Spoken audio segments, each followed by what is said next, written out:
Femme du soleil allié, aujourd'hui je veux te parler de la génération connectée. Un sujet qui nous passionne, qui passionne tout le monde, un sujet de société. Je vais te raconter une anecdote. Un matin, j'entre dans le métro. 80% de personnes est connectées. Je vois un jeune homme qui est en train de lire son gros bouquin dans un coin. Deux jeunes gens, une fille assise, un garçon debout, sont plongés, les écouteurs dans les oreilles, n'est-ce pas, les yeux fermés dans ce qu'ils écoutent dans leurs oreilles, bien sûr, une musique peut-être, une audio de motivation, qui sait.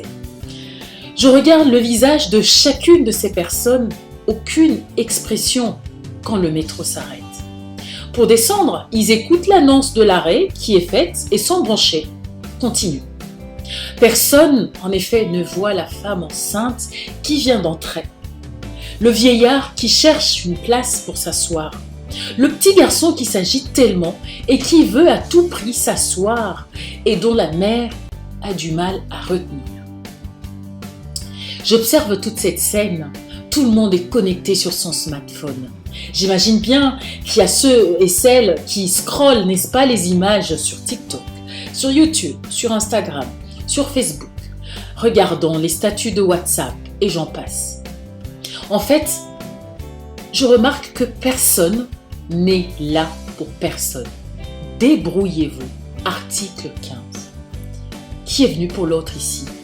Tiens donc. Je vois alors la femme qui hésite et qui est entrée tout à l'heure, qui voudrait bien s'asseoir. Je l'encourage avec mon regard et mon sourire.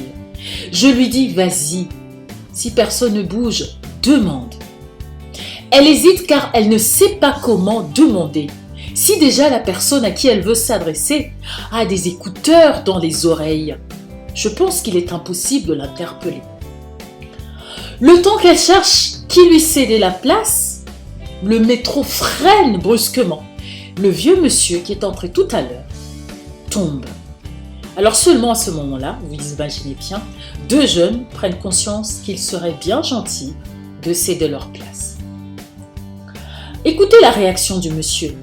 Le monsieur offusqué par cette réaction, il refuse tout à coup et leur dit « Ce n'est pas parce que je viens de tomber que vous faites semblant de vous intéresser à moi. » Pour lui, c'était une fausse charité. Il reprit en disant « Il aurait fallu le faire avant que je ne tombe. » Il s'indigne et je comprends son indignation. Les deux jeunes gens, confus, s'excusent. Remarquez que chaque matin, la scène se répète, n'est-ce pas? Je ne dis pas que le monsieur tombe à chaque fois, mais je crois qu'il y a toujours des incidents qui nous interpellent. Dans le bus, dans le métro, dans le tram, dans le train, parfois quand il y a une forte affluence. Chacun pour sa gueule. Et si t'en as pas une grande, eh ben c'est foutu pour toi. J'entends autour de moi régulièrement des gens qui se plaignent en disant que personne, et surtout les jeunes, personne ne cède plus sa place, personne ne se lève.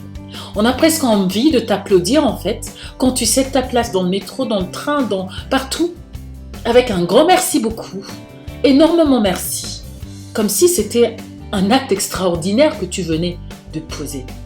Ce n'est qu'un acte de générosité, un acte d'attention, un acte d'humanité, d'humain, un rapport entre humains. Il m'arrive parfois d'interpeller des plus jeunes en leur demandant de laisser leur place, de céder leur place aux monsieur et dames qui entrent dans le métro, qui ont plus besoin. Parfois je me pose la question, est-ce que ces jeunes sont peut-être malades? Mais à les observer, ils ne le sont pas du tout. Ils sont dans leur bulle. Chacun de nous est dans sa bulle. L'humanité, où est-elle? J'ai assisté un jour à une dispute entre deux dames âgées.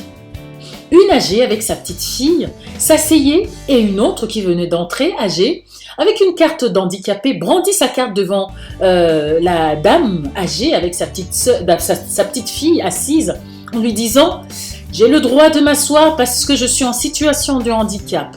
Madame, vous devez vous lever. » Évidemment, la dame, elle était âgée, c'était une personne aussi fragile qu'elle, et qui plus est, avait une petite enfant avec elle. J'étais assise, moi, enceinte jusqu'aux pieds. Alors je vois une jeune fille à côté de moi, je lui dis « Est-ce que tu peux laisser la place à la dame qui vient d'entrer, s'il te plaît ?» Je pense qu'elle a plus besoin de s'asseoir. Mais je pense que je ne vais pas tenir debout pendant longtemps. La jeune me dit « Ah non, j'ai aussi payé ma place comme tout le monde ici, ce n'est pas à moi de me lever. » Mon Dieu, Mamanangai, j'ai envie de dire en lingala. Le tram était plein à craquer.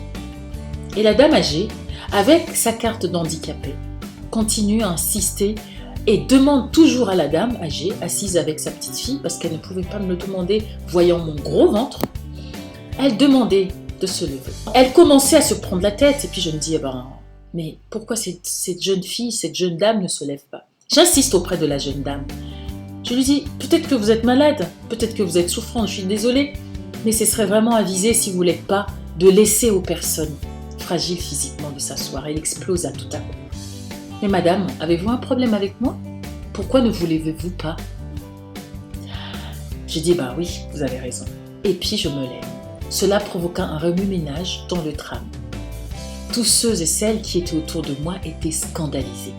Et il s'adresse à la jeune fille. Vous voyez pas qu'elle est enceinte, cette dame? Et qu'elle peut peut-être accoucher dans le tram, là? Ça m'a fait rigoler. Finalement, la jeune fille s'est levée, mais c'était trop tard. J'avais déjà cédé ma place. Et la dame âgée qui avait sa carte d'handicapé. Mais vous savez, ces situations arrivent tous les jours. Et je pense que vous en êtes témoin tous les jours. Femme du soleil allié, chacun de nous a déjà vécu cette situation. Et nous le vivons tous les jours, aujourd'hui. Et peut-être que nous allons encore le vivre demain.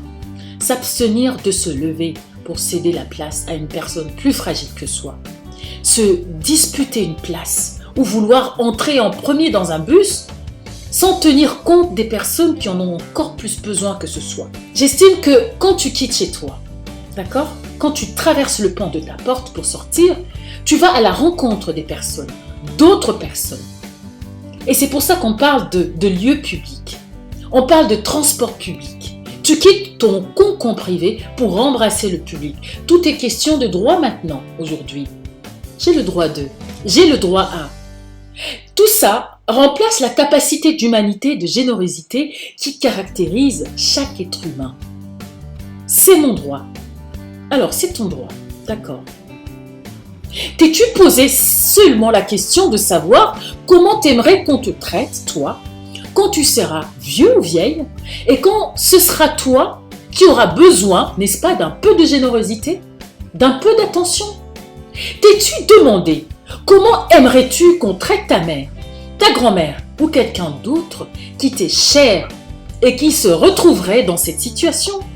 Comment te sentiras-tu, toi, si cette attention t'était refusée pour des raisons banales comme celui de droit? N'utilisons pas les termes qui ont du sens à tort et à travers. Parce que malheureusement, le mot droit est aujourd'hui galvaudé du fait de l'utiliser à tout va. Vous savez, vous ne pouvez pas vous asseoir parce que des jeunes ont des écouteurs, des personnes ont des écouteurs dans les oreilles. Mokili à tour, disent les Congolais. À chacun son tour. Tu as déjà entendu parler du karma? Le karma, chère femme du soleil et alliée, le karma. À toi qui es maintenant, n'est-ce pas, personne âgée, qui n'a jamais posé un acte de générosité et qui n'a pensé qu'à soi tout au long de sa jeunesse, tout au long de sa vie. Comment veux-tu qu'on te rende ce que tu n'as jamais donné? Mokili à tour. Retiens bien cette phrase. Mokili ya tour à tour. Femme du soleil allié, je te remercie d'avoir suivi cette vidéo. Je te propose, n'est-ce pas, et je t'invite à la partager avec ton audience pour qu'elle puisse en profiter.